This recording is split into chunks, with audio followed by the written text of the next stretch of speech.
Hi, this is Jocelyn, and in this video, I'm going to present my business analysis on Medtronic. It's a global healthcare technology leader, and they have been around since 1949.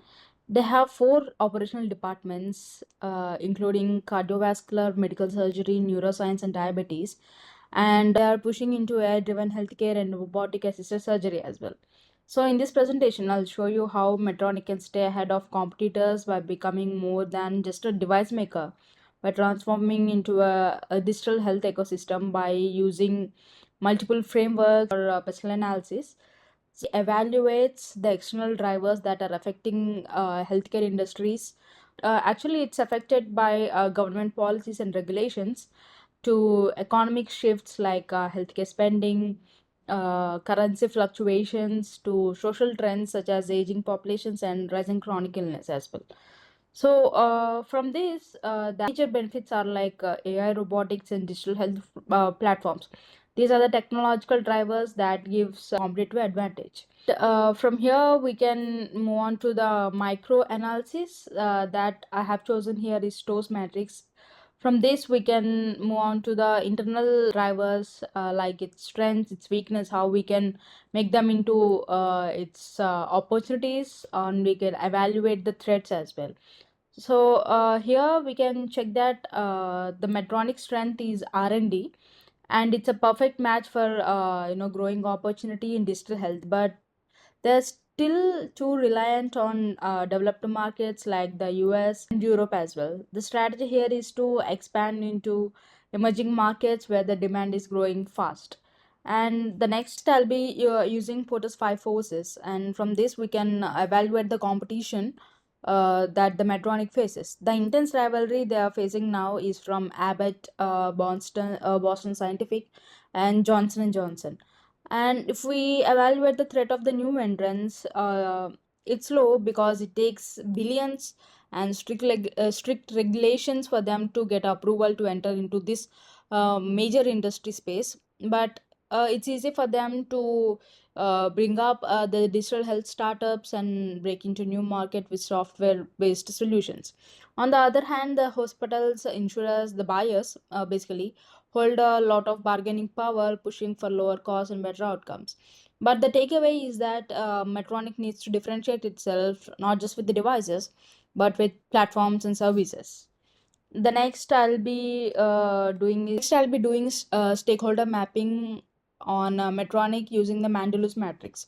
This mapping shows us that the regulators, governments, and large hospital systems are the most powerful, but let's not forget that patients and healthcare professionals are the real end users. If Medtronic doesn't win their trust using the products, the services, the technology won't succeed as it won't be integrated into the market as well. So next I'll be using Ansoff matrix. Here we can know the growth strategy for Medtronics. To Ansoff, the Medtronic, the best path is market development. And they have already started doing this by identifying more than 3,500 new hospital partnerships and emerging into new markets, and investing over 2.1 billion in expansion, and aiming for 15.3 billion in international revenue by 2025. This isn't just an ambition, it's already in motion. So, and Medtronic is now into a growth path. Next, I'll be using uh, a Porter's Diamond framework.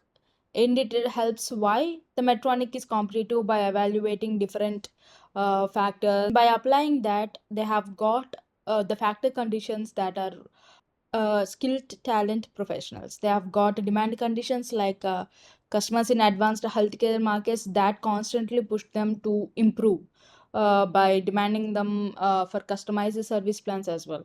They have got supporting industries, partnerships with hospitals and technological companies like Microsoft and cloud providers for the hospital database. And finally, the intense rivalry forces push them to keep innovating. The next, I'll be proposing a business idea for Medtronic, and it's they should create a digital health ecosystem platform. Think of it like, instead of selling a heart monitor or an insulin pump or a pacemaker, Medtronic connects all the devices, the patient data, and collects from hospitals everything in just one platform so that they can do a remote monitoring and AI driven personalized healthcare and integrating the data with the healthcare providers.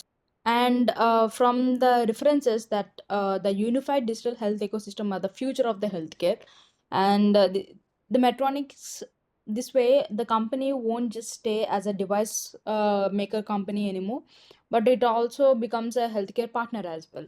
So the evidence itself suggests that this should be the best idea for Medtronic, as operating profit grew over 13%. So this number show that applying this business proposal uh, and the benefits, the revenue benefits they would get from this isn't just a theory, but also how practical it would be. So now we can jump to the implementation roadmap, and from here we can see that the short term would be the short term goal is like designing it and expanding this market to Asia and Africa and pilot the AI therapies. And the midterm, we can expand the hospital partnership they have already signed and have made a deal with, and we can build training centers as well. And in the long term, they will be recognized as AI driven devices and diversify the global revenue. Along the way, we can track the KPIs like international revenue, hospital partnerships, patient satisfaction, and cybersecurity readiness. And regulatories like regulatory delays, cyber threats, they are real, but Medtronic is mitigating them with strong compliance teams and heavy investment in cybersecurity. Strategies like Pestle, Ansoff, and Porter's Diamond guiding them, Medtronics is well positioned to expand globally and strengthen with competitiveness and improve the patient outcomes just by building a digital health ecosystem that gives it a major nudge to being the top of being the top of its industry.